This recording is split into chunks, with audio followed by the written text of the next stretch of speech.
يا مساء الفل، ازيكم؟ عاملين ايه؟ وحشتوني جدا جدا، يا رب تكونوا بخير وبصحة وسعادة، اللهم امين يا رب. النهاردة الفيديو بتاعنا جولة في المجمع الشامل زي ما انتوا طلبتوا مني. كذا حد طلب مني ان انا اصور في المجمع الشامل، مع ان دي مش اول مرة اصور فيها اصلا. صورت فيه قبل كده كذا مرة تقريبا. انا بصراحة من عشاق المجمع الشامل تقريبا، يعني احنا تلات ارباع البنات في خميس اللي موجودة في خميس. يعني الحاجات اللي هي ب5 ريال دي احنا كلنا بنحبها جدا، يعني بصوا مخلصين فلوسنا كلنا عليها. مغري جدا الحاجة زي ما انتوا عارفين كده. 5 ريال 5 ريال، وتقولي ده رخيصة وتطلعي شايلة حاجات قد كده. فالقسم اللي انا بصور فيه حاليا ده، انا يعني يمكن اول مرة اصور فيه، اللي هو قسم الكوبايات ده. طبعا الكوباية ب5 ريال الكوباية. القسم التاني بتاع الكوبايات اللي هي العصاير والمية والشاي، اللي هم مثلا 3 حبات ب5، 4 حبات ب5. ده في مكان تاني لوحدهم، زي ما انتم شايفين كده بصراحة. الخامة في الكوبايات هنا حلوة جدا. طبعا الكوباية كل ما كانت أخف في الحجم، في السمك بتاعها، يعني مثلا خفيفة، تعرفي إن الإزاز بتاعها أحسن وأحسن. شايفين بقى العسل السكر ده؟ نقول عليه فنجان قهوة، ممكن قهوة. هو إن حجمه صغير أصلا. شايفين الكوباية دي؟ برضو دي كوباية إزاز، كل اللي انتوا شايفينه قدامكم ده إزاز. القطعة ب5 ريال، الحبة سوري الحبة ب5 ريال. آه ودي كوبايات برضو تمشي عصير تمشي مية، شكلها لذيذ جدا في الطبيعة، برضو حلوة جدا. وشوفنا الكوبايات اللي عدت اللي هي مغطى أخضر دي برضو. تيجي مثلا نازله او خارجه وعايزه تاخدي شاي معاكي وكده في كوبايه، فانا بحب الحاجات دي قوي وانا خارجه يعني. شاريه كذا حاجه كده، وانا يعني مثلا بنبقى مثلا عايزين نشرب شاي. انا ما بشربش شاي بره، استحاله طبعا. فباجي نازله عايزه اشرب شاي، باخده معايا في انا وزوجي كده، كل واحد ليه كوبايه وبناخدها واحنا خارجين. الكوبايات دي برضو زي شايفين شكلها حلو جدا، وعلى فكره خامتها جميله قوي لذيذه قوي. برضو الحبه ب5 ريال. دي بقى كانت 4 حبات، يا ربي 4 حبات ب5 ريال، دول كان آخر 4 حبات. برضو كانت شكلهم حلو قوي وخامتهم حلوة برضو. 4 حبات يعني ممكن دي على قد الولاد كده. ودي كوبايات برضو مية أو عصير. شكلها لذيذ برضو قوي. القسم ده زي ما قلت اول مرة اصور فيه، يعني صورت كتير كده بس يعني عشان هو ايه، في الاول خالص عند الكاشير كده على ايدك اليمين وانتي داخلة.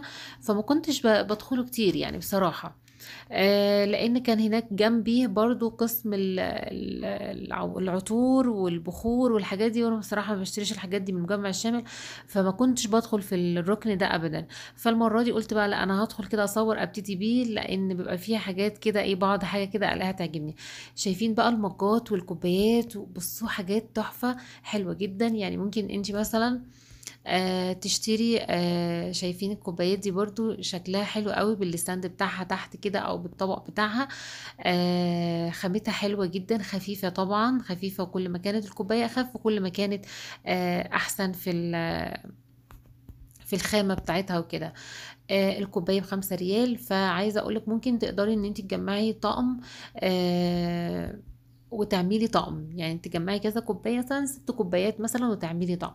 هنا كده بقى، يعني ورا الستاند بتاع الكوبايات ده هتلاقوا قسم البخور ده وراها على طول. انا حبيت ان انا اصور هنا عشان اقول لكم ان مكان الكوبايات ورا يعني وراه على طول، تعرفوا ان هو وراه البخور، يبقى هو ده الستاند اللي انا كنت بصور فيه. دي برضو مجات كده بالغطا بتاعها، برضو مجات حرارية تاخديها وانت خارجة مثلا، او في البيت مثلا، او عملتي شاي ومش عايزة تشربيه دلوقتي، او في ايدك حاجة مثلا مشغولة او كده، تقدري تغطي عليه شوية وبعد كده تشربيه. ده يفضل سخن طبعا. شايفين برضو المجات دي؟ شايفين دي مش عارفة بقى ايه. دي مش عارفة والله بصراحة. دي مستحيل يكون فنجان قهوة. آم، برضو الكوبايات دي شكلها لذيذ جدا جدا. يعني بصوا أول مرة أشوف تشكيلة حلوة كده من الكوبايات والكاسات والمجات في المجمع الشامل. في حد كان سألني ايه أفضل مكان ب5 ريال، يعني ايه المكان في محلات كتيرة طبعا عارفين موجودة هنا في خميس.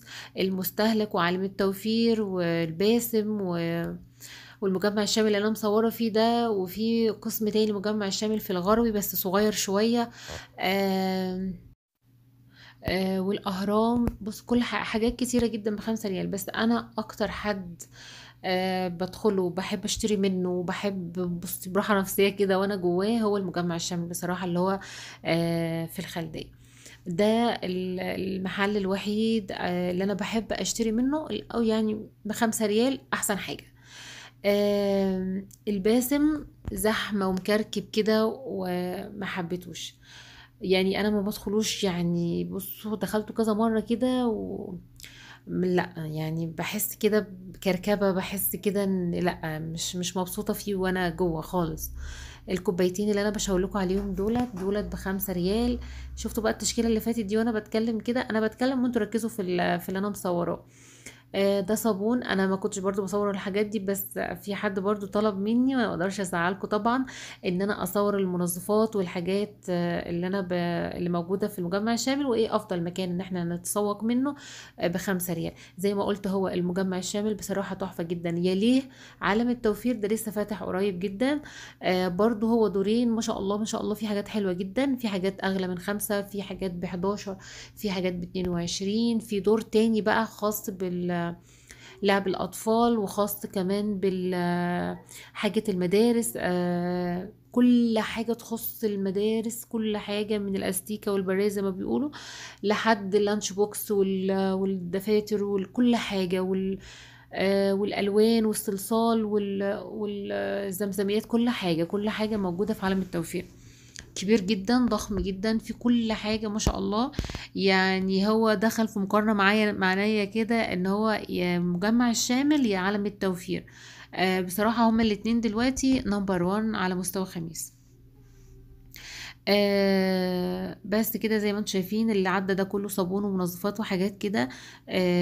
وهاند ووش يعني معقم يدين وكل حاجة. يعني بصوا بس يعني لو بتاخدوا رأيي نصيحة، أنا والله ولا مرة اشتريت منظفات ولا زيوت شعر زي ما انتم شايفين كده، ولا أي حاجة من المجمع الشامل إلا حاجة المطبخ بس. لأن أنا بصراحة أنا بخاف من الحاجات اللي هي تخص الجلد أو البشرة، أنا بخاف عليها يعني بصراحة. المرة الوحيدة اللي أنا اشتريت منه منظفات كان كلور، جيركن كلور كبير كده، يعني ما كنتش انا اللي جايباه اصلا، جوزي جابه كده لوحده، وانا ازاي تجيب لي من هناك؟ وقال لي خلاص يعني انت تغسلي بايدك، ما انت هتحطيه في الارضيات وكده. مش يعني كان ايام كورونا بقى وكده، وكنا بنستهلك كميات كلور بقى غير طبيعيه. المهم جبته بصراحه، هو كان حلو مش وحش، كانت ريحته قويه جدا جدا جدا. اصلا انا كنت بقى يعني من ريحته القويه انا كنت بخاف منه. فهي دي المره الوحيده اللي انا جبت منه كلور. لكن اي منظفات، اي هاند ووش، صابون، اي حاجه انا مش بجيبها من هنا، انا بجيبها من على كيفك. انا صورت فيه قبل كده، ولو حابين ان انا اصور في على كيفك تاني كلموني، ابعتوا لي سوري، يعني اكتبوا لي في الكومنتات، وانا ان شاء الله هعمل لكم اللي انتوا عايزينه باذن الله. احنا خلاص خدنا اجازه الترم الاول وخلاص فضيت لكم، ان شاء الله بقى نبتدي بقى نشوف شغلنا تاني ونصور تاني بحماس. اياد والله كان عنده امتحانات وكده، وكنت ملبوخه معاه جدا والله العظيم، كان على عيني ان انا ما نزلكوش فيديوهات. بس الحمد لله يعني خدنا 10 ايام ريست كده، وهنرجع تاني للمذاكره مش مشكله. بس ان شاء الله الايام الجايه هحاول بقدر الامكان ان انا اصور كل اللي انتوا عايزينه، واي حاجه انتوا عايزينها اكتبوا لي في الكومنتات، وان شاء الله هصور لكم. زي ما انتم شايفين كده بقى، ده قسم الكوبايات اللي هو ايه الخامة بتاعته، يعني مش هقول رديئة، يعني اقل شوية من اللي احنا شفناها في الاول. بس حلوة يعني، انا بجيب منها على فكرة، والله بجيب منها حلوة. انا ولادي اصلا يعني ما شاء الله عليهم في التكسير، بيكسروا لي كمية كوبايات غير طبيعية. فصعب ان انا اروح اجيب لهم كوباية ب5 ريال. يعني بص لما بجيب حاجة زي كده على قد انا وباباهم، يعني كوبايتين، مثلا اجمع طقم وعينه، بس كده. لكن الولاد بجيب لهم اللي هي الكوبايات اللي هي ايه، حتى لو اتكسرت يعني ما بقاش زعلانه قوي، ازعل نص نص. انا من الناس اللي انا ما بحبش اكسر حاجه، وبحب احافظ على حاجتي جدا جدا. يعني انا من يوم ما اتجوزت الحمد لله الحمد لله ولا كسرت ولا طبق ليا. ودي يعني بصوا انا المفروض اخد جهاز يعني شهاده شهاده تقدير بصراحه، ان انا لحد النهارده ما كسرتش ولا طبق. فانا بحب احافظ على حاجتي جدا. لكن ولادي بقى الله يهديهم يعني ما شاء الله عليهم. حتى البلاستيك، يعني انا جبت لهم كوبايات ورق، وجبت كوبايات بلاستيك بيلعبوا بيها. شايفين بقى البولات اللي قدامكم ديت ده كام؟ أربعة خمسة، خمس بولات صغيرة والتلاتة، وفي تلاتة بس أحجامهم أكبر شوية. تعالوا بقى نشوف ده. ده بقى انا لما شفته اتجننت عليه الطقم ده، لان انا عندي منه في مصر وبحبه جدا بقى، بيبقى تحفه كده. مثلا عامله جيلي، عامله تشيز كيك، بعمله في التشيز كيك، بعمل فيه التشيز كيك بقى بصراحه يعني قمة الراحة. ولا بقى اعمل في بتاع اقعد اخرط واحط في اطباق، لا انا بعمله كده وبقدمه في نفس البولات دي. شكلها حلو جدا، وبخمسة ريال الست وحدات، بخمسة ريال. كنت شارياهم من مصر زمان، ممكن 25 جنيه. واللي انا ماسكاها دي بقى المربعه، انا برضو جايبه منها المربع قبل كده من المجمع الشامل برضو. يعني انت قدامك دلوقتي المستطيل والمربع، بس انا بحب المستطيل بصراحه، شكله بيبقى لذيذ قوي في التقديم، وشكله بيبقى عسوله كده. آه، دي تمريات اللي فاتت، اللي هي اللي فيها ذهبي ديت. حط فيها تمر، حط فيها مثلا مكسرات، يعني مش هتعترض. هنا بقى ديت برطمانات كده، او حاجات علب للبهارات. الواحده بخمسة ريال. والبولات اللي انتوا شايفينها قدامكم ديت برضو لذيذه قوي بخمسة ريال. بتاع الكاسه بالكوبايه دي برضو بخمسة ريال، الاتنين مع بعض، انما دي الواحده بخمسة ريال.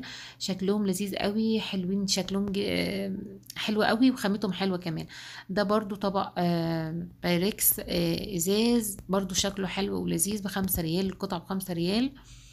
ده بقى ده ايه؟ انا صورت الفيديو ده النهارده، وهينزل لكم النهارده ان شاء الله. النهارده بقى كان الاربع، يا رب ينزل بس النهارده ان شاء الله. هحاول. ال- البتاعه دي مش عارفه اسمها، بس هي حلوه قوي، انا خدتها بصراحه. في منها بيبقى اطقم كامله على بعض كده، ممكن تحط فيها مكسرات، تحط فيها بسكوت اللي هو عاملاه في البيت، عامله كحك، عامله بيتي فور، عامله آه او لو عامله كوكيز برضو بيبقى شكله لذيذ كده، وتحطيه يبقى شكله حلو. او المارشميلو برضو بيبقى تحفه فيه، شكله لذيذ كده. لو عندك مناسبه او عيد ميلاد او حاجه، تحطيه كده على الترابيزه كده، يبقى شكله لذيذ قوي. زي ما انتم شايفين كده، كل ده حاجات ازاز بايركس كلها. وهنا علب حفظ تلاجة ازاز، كل اللي انتم شايفينه قدامكم ده ازاز بخمسة ريال بالغطا بتاعها. برضو تحبي تقدري تعملي طقم برضو كده، يبقى شكله لذيذ جدا. دي طبعا صواني التشيز كيك. طبعا احنا كلنا عارفين انها مش الاصليه، حاجه مش عمليه. انا جايبه منها والله، يعني جايبه منها من المجمع الشامل.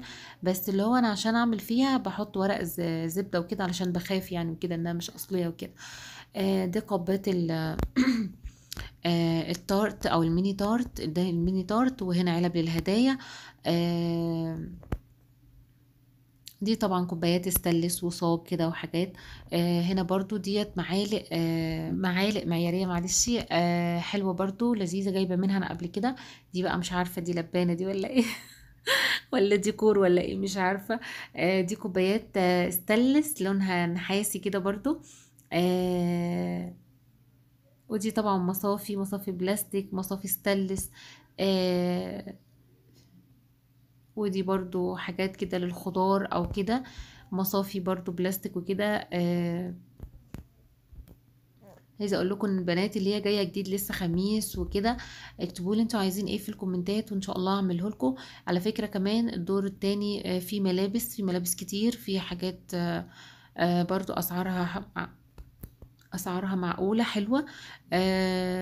بس والله يعني للامانه، انا بصوا انا بقول لكم الحاجات اللي انا شايفين الغطا اللي انا ماسكه ده، غطا شبك.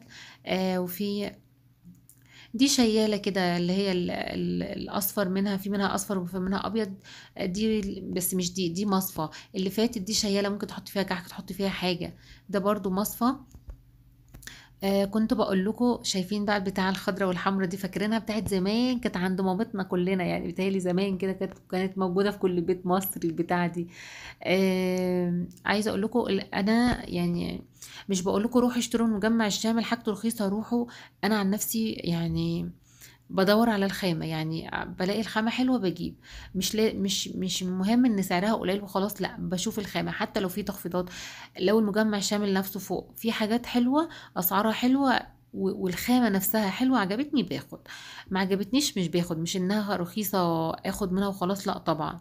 فاهمين قصدي؟ فانا بقول لكم اي حاجه طبعا لازم تبصي على الخامه كويس، وتتاكدي اذا كانت خامتها حلوه ولا لا، بتمط ولا لا، بتطلع لون ولا لا. فاهمين قصدي؟ بس انا للامانه ما بجيبش لبس خالص من المجمع الشامل خالص للامانه.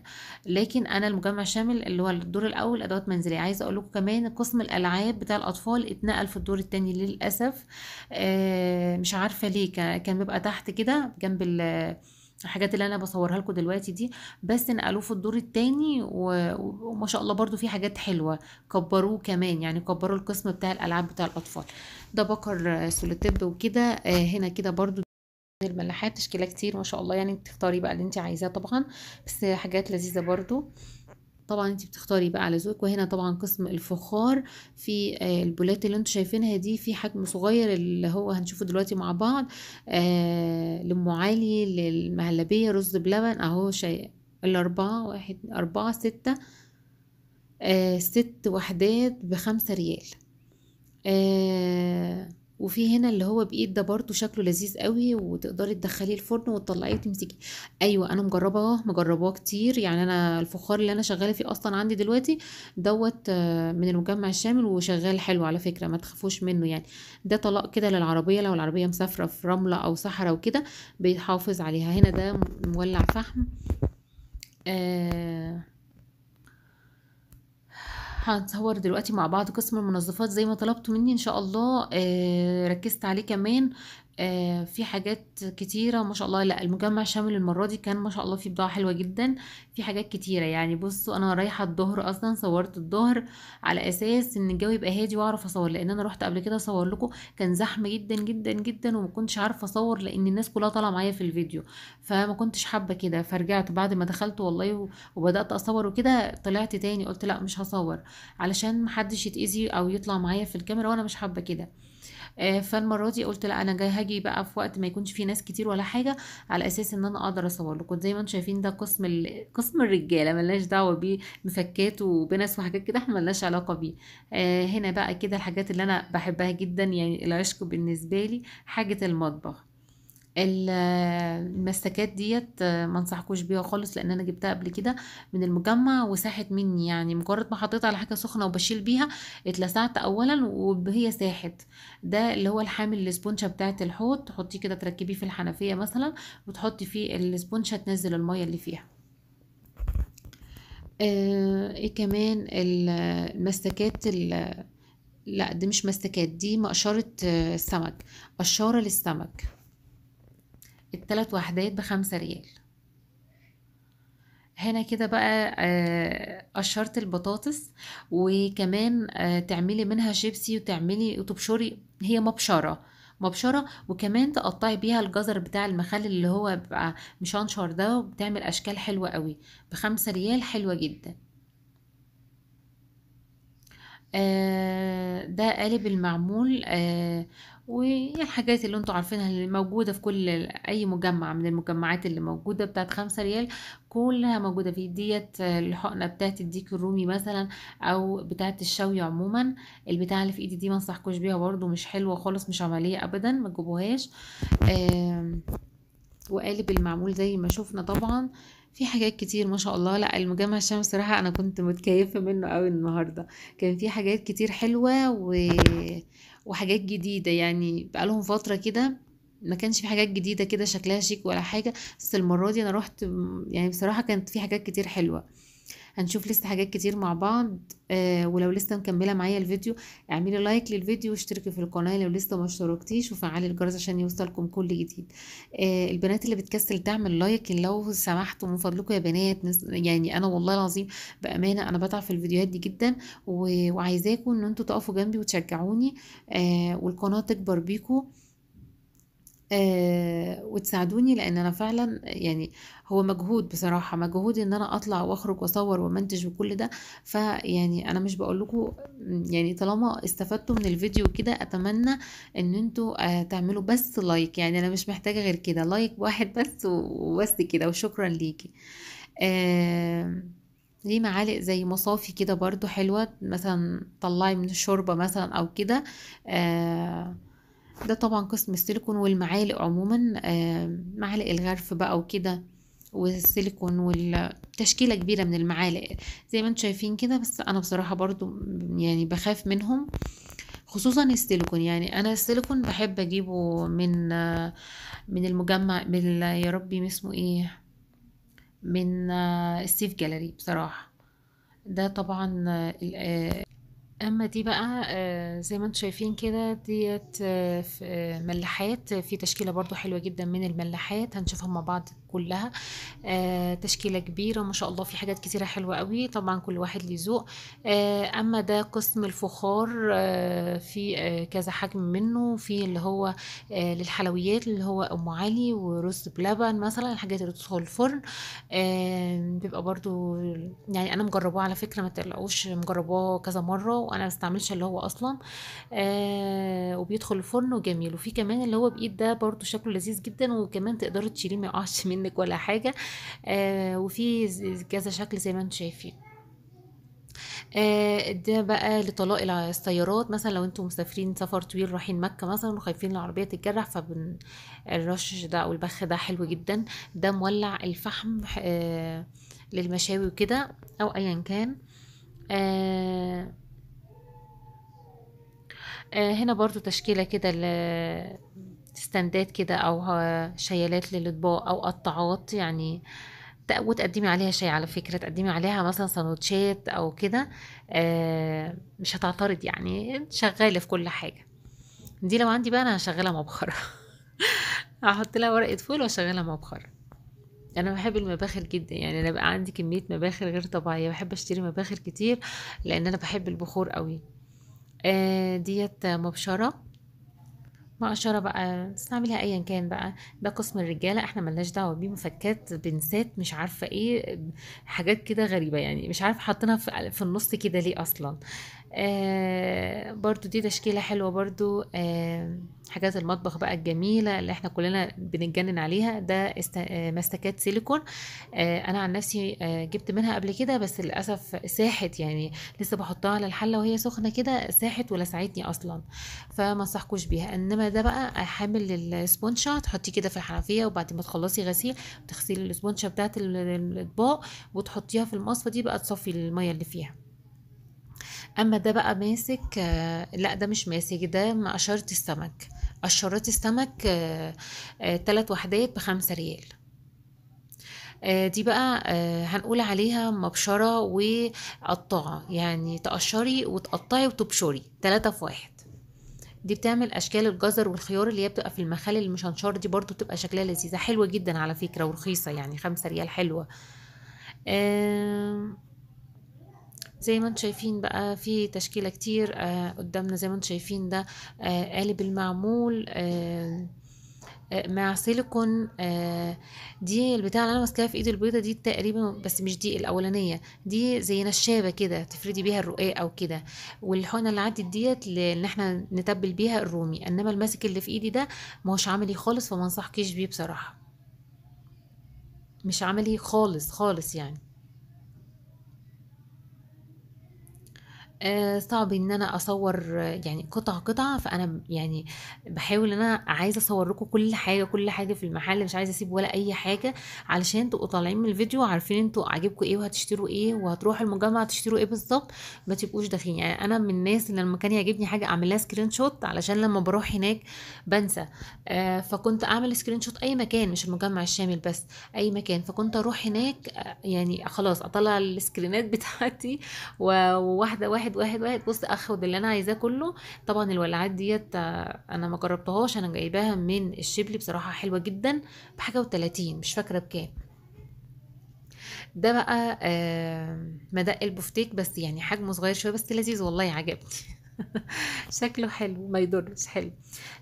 هنا طبعا خلل الشيش طاووق موجودة كلها، خلة الشيش طاووق في كميات برضو منها حلوة جدا. دي برضو معالق صفاية كده، بس والله عجبتني. يعني مثلا تيجي تطلعي فرخة، تطلعي اللحمة من الشوربة، فسهل ان انت تشيليها بسهولة يعني، فاهمين. بس انا مش عارفة انا ليه ما جبتش واحدة منها يعني، هي كانت عجباني جدا وقلت هاخد واحدة. لان انا باجي مثلا، انا من النوع ان انا بحب اسلق اللحمة قوي، فاجي اطلع اللحمة بتبقى مهرية خالص، فببهدلها بالكبشة. لكن دي عجبتني وحاساها تبقى حلوة يعني، فاهمين قصدي. نيجي بقى هنا. دي خاصة بالصابون السائل اللي هو للمواعين، نغسل المواعين ونملى العلبة دي فيها ضغطة كده، ونغسل، مش عارفة بس حسيتها انها مش عملية قوي. زي ما انتم شايفين ده بقى، ده هراسة التوم اللي عدت اللي هي الاسود اللي تحت دي، بس انا كنت جايبة هراسة قبل كده ومصوراها معاكم، كانت حلوة جدا وما زالت حلوة جدا معايا، ولا بحتاج للمدق ده خالص خالص في حاجة. دي بقى قسم المعالق. شفت معالق غريبة. آه، اللي قدامكم دي معالق طويلة قوي، يعني أنا مش عارفة. يعني طويلة طويلة، يعني دي بقى أنا احترت فيها. هل ده مثلا شاليمو ولا ده عصيان اللي بناكل بيها زي الصينيين كده ولا ايه؟ مش فاهمة. بس شكلهم غريب وحاولت ان انا اعرف ده ايه بصراحة. ما عرفتش خالص. يعني حتى الصورة ما وضحتليش حاجة، يعني لو انتوا فاهمين بقى قولولي في التعليقات. ما عرفتش، يعني انا حاولت ان انا اعرف، والله ما عرفتش، ما قدرتش يعني. هل مثلا انا بس مش عارفة المعالق بتتركب فيها مثلا ولا ايه؟ مش عارفة، مش عارفة. لان انتوا شايفين المعالق هنا بتتركب فيها، يعني نفس العصيان التانية دي بتاعت المعالق، ايدين المعالق التانية نفسها، ومتركب فيها معالق من تحت. فاهمين قصدي ايه؟ فاهمين قصدي؟ مش عارفة. مش عارفاها بصراحة. المهم بقى، شايفين المعالق الجميلة الخطيرة دي؟ حلوة قوي، كان شكلها لذيذ قوي، كانت عجباني جدا. برضو دي شوك، شوك تقديم، شوك للحلويات وكده. وانتي طبعا بتجمعي طقم برضو على بعض وبقى شكله شيك كده عندك. دي برضو معالق، يعني تعملي بيها دقيق، توزني بيها دقيق او كده. فاهمين قصدي؟ بدل ما تعملي مثلا بطبق او بكوباية، حلوة دي. مسكات. المهم ده ايه برضو؟ ده قسم يعني ضغطات البلاعات وكده، وفرش حمام ومساحات ومقشات، كل حاجة موجودة. وده طبعا قسم الاريال والاومو والبرسيل والحاجات اللي هي المنظفات عموما، يعني انا ما شفتش برسيل واريال، بس يعني ايه البدائل بتاعتهم لو انتوا حابين الحاجات دي طبعا. زي ما قلت، يعني انا بصراحه للامانه انا ما جربتش ولا اي نوع منظف هنا خالص. كل المنظفات اللي انا بشتريها من من على كيفك على طول، يعني انا دقوم اهوت دقوم. يعني انا بخاف بصراحه، يعني المره الوحيده للامانه اللي انا اشتريت فيها منظفات من مجمع الشامل، جوزي اللي كان جاب بصراحه، جاب كلوريكس ايام كورونا بقى وكده، وكنا بنستهلك كميات كلور وكلوريكس والحاجات دي بكميات رهيبه، يعني فاهمين قصدي؟ انا اصلا اتخضيت لما لقيته انت جايب ايه، يعني انا هستعمل ده ازاي؟ ده هيبوظ ايدينا. قال لي انت مش، يعني انت مش هتستعملي بايدك، انت كده كده تحطي الفتاله وترشي على الارض مثلا وتمسحي. فبصراحة جربته وكان حلو، بس كانت ريحته نفاذة جدا، يعني كانت ريحته صعبة جدا، بقيت خايفة أصلا منه. بس كان كويس يعني، مرميتوش، استعملته كله الحمد لله وخلص. لكن أي حاجة تانية للأمانة أنا ما بجربهاش. وكمان قسم المواد الغذائية يا جماعة، زي ما انتم شايفين قدامكم في هاربك اهو بتاع التويلت، حلو جدا برضو. انا ما جربتوش بس انا مجرب التاني. بس انا مش عارفه ده يبقى التقليد، طبعا ده يبقى تقليد يعني وكده. في شامبوهات، في هاند ووش، في شاور، في شامبوهات، في زيوت شعر، في كل حاجة موجودة. لو انتوا بتحبوا تستعملوا الحاجات دي، في بعض الناس بتحب تجيب الحاجات دي وكده، مفيش اي مشكلة طالما مجرباها وكده وما عندهاش اي مشكلة منها، خلاص. اللي مجرب بقى يقول لنا في التعليقات حلوة ولا مش حلوة. حتى انا هنا استغربت برضو، شفت ديتول، هاند ووش ديتول، وطبعا شفنا صابون ديتول في اول الفيديو. بس انا ما جربتش الحاجات دي، اي منظفات اهو زي ما انتم شايفين ده هاند ووش ديتول. طبعا هيبقى تقليد وكده. بس اللي جربته يعني هو ممكن يبقى اخف شويه غير اللي احنا بنستعمله التاني دوت، فممكن يكون ده خفيف شويه. هل بقى بيضر الايدين فيما بعد ولا ايه؟ مش عارفه، يعني اللي استعمله بقى وقال وجربه كده اي نوع هنا تقول لنا عليه. في فانيش ابيض اهوت، وفي فانيش الوان. دول بقى حياتي في المطبخ بصراحه، يعني انا دايما بجيبهم برضو من على كيفك، دايما بستعملهم الابيض لللبس الابيض والالوان لللبس الالوان. بينظف جدا وبيخلي الهدوم حلوه جدا. وبجيب منه فانيش السجاد اللي هو شامبو فانيش للسجاد، برضو حلو جدا. بيخلي السجاد بصوا تحفه، بينظف لي السجاد جدا. انا بحب اعمل كل حاجه في بيتي، يعني انا بحب اغسل سجادي في بيتي، بحب اعمل كل حاجه في بيتي، ما بحبش اطلع بره. يعني كل حاجه طالما ال الادوات متوفره عندي في البيت اعمل في البيت. وطالما عندي مكان مثلا اغسل، ما احتمال ان شاء الله قريب اعمل جوله غسيل كده سجاد في الشقه. هبقى اوريها لكم ان شاء الله، لو عملت، لو فعلا اخدت القرار ان انا اغسل في البيت، هبقى اصور لكم ان شاء الله باذن الله. ده صابون سائل اهوت من الايدين. في حاجات كتيرة، يعني في حاجات كتيرة. ده صابون للمواعين طبعا، في كذا نوع برضو. وفي حاجات كان عليها عرض ب3 ريال، هوريها لكم برضو دلوقتي. في على فكرة في شامبو العبايات السمراء موجود. قسم الأطباق يا جماعة أنا نسيت أصوره خالص، سامحوني والله. أنا بصوا، آه يعني انا كان نفسي اصور لكم المحل كله، وفعلا انا صورت كميه كبيره، يعني مش وقت قليل. والحمد لله الحمد لله ان انا عملت لكم اللي انتوا عايزينه، وطلبتوا مني ان انا اصور في مجمع الشمال، الحمد لله عملت. بس مش عارفه ازاي اصلا انا ما صورتش قسم الاطباق. معلش بقى سامحوني. ده برضو صابون طحون اهوت ب3 ريال، العبوه ب3 ريال، اسمه لوكس.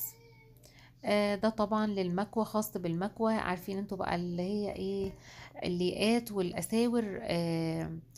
بتبقى مثلا بتطرى كده من الغسيل وكده، ده بيعمل لها ايه، بينشفها كده ويرجعها كأنها لسه جديدة. ترش رشة وتكوي بالمكوى. رجعنا هنا بقى للسبونشات. السبونشات هنا يا جماعة برضو حلوة، انا دايما بجيبها من هنا. والسلك ده كمان، يعني شوفوا ده كده مش فاكرة كام واحدة. ده برضو دايما بجيبه من المجمع الشامل. وده اكتر مكان انا بحبه وبرتاح فيه، اللي هو المجمع الشامل، عن اي مكان موجود في خميس. هو وعالم التوفيق. مش عارفة انا قلت الكلام ده في الفيديو، بس للأسف بعد ما خلصت الفيديو الصوت اتمسح غصب عني من غير ما اقصد. ضغطت ضغطة كده مسحت الصوت كله. اضطريت ان انا امنتج تاني والله من اول وجديد. بصوا 30 دقيقة يعني وانا بمنتج، ورجعت تاني مسحته، اتمسح غصب عني من غير ما اقصد. يلا حصل خير، بتحصل لي بس لما بكون مش مركزة بعمل كده. يعني يلا الحمد لله، قدر الله ما شاء فعل. الحمد لله. المساحات اللي فوق ديت يعني حلوة للحيطان، يعني للحوائط كده، انما الارضيات لا. ده طبعا قسم البلاستيك، اطباق البلاستيك. اللي هي لو عندك عزومة او خارجة رايحة الحديقة او رايحة اي مكان، بتعملي اكل مثلا، تخرجي انت والولاد تتغدوا بره مثلا. حلو برضو للسلطات، للطحينة، للبطاطس، شيبسي كده يعني. برضو ده برضو كان منظفات. وهنا المفارش اللي انتوا شايفينها قدامكم دي ما انصحكوش بيها ابدا، وحشه جدا، بتتقطع بسهوله جدا. دي دواسات كده لغرف النوم، للحمام مثلا، اي مكان. حلوه جدا برضو. آه الصفايات دي بقى، دي طبعا تقريبا غالية. انا كنت جايبة منها قبل كده، كانت ب40 ريال او حاجة و40 يعني. هنا بقى ندخل على قسم الزرع بقى والخضرة والوجه الحسن. الوجه الحسن، الحاجات دي انا بصوا انا بحب الزهور جدا، وبحب الورد جدا، بحب الخضره، بحب الشجر، بحب الحاجات دي قوي قوي قوي. بس شقتي في مصر يعني، بص كل حاجه فيها باظت للاسف طبعا من الركنه، كله اترمى، كله باظ. فان شاء الله لما نقعد ونستقر باذن الله ارجع بقى اشتري حاجات زرع بقى وكده. وبحب انا الورد الصناعي والحاجات دي احطها في الشقه وكده. وان شاء الله لما ارجع مصر باذن الله، يا رب ان شاء الله ان شاء الله هبقى اصور كل ده معاكم باذن الله. في فازات، في ورد، في طبعا، بس الاسعار مش موجود، مش عليها اسعار، بس تقريبا يعني 5 ريال. يعني مثلا في دي ممكن تكون 5 ريال. بس هما ناقلين جديد تقريبا ولا ايه مش عارفة، فمش كاتبين اي اسعار خالص خالص على الورد بالذات. يعني هو اكتر قسم معلوش اي اسعار.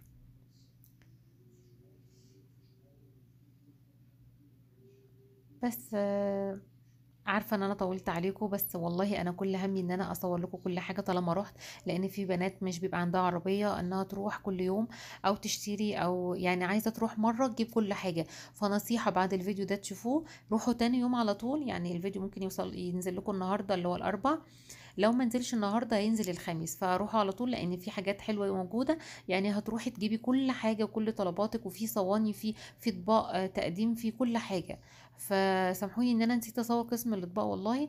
ده قسم الشنط والاحذيه زي ما انتم شايفين، بس كان صعب ان انا اصور فيه.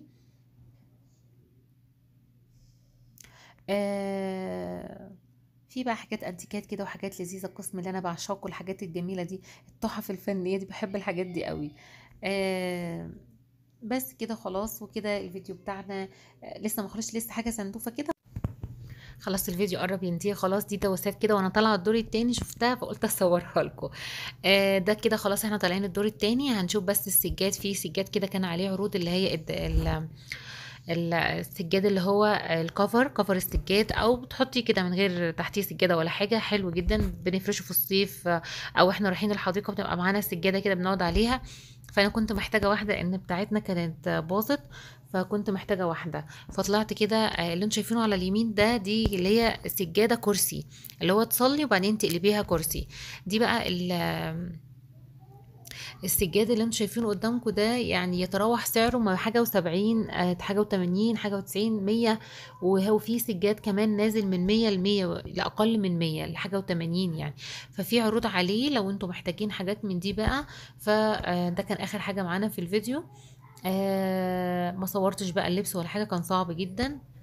وبس كده، كان صعب ان انا اصور بقى اللبس وكل حاجه، سامحوني. فالفيديو طول قوي يعني 36 دقيقه كتير جدا.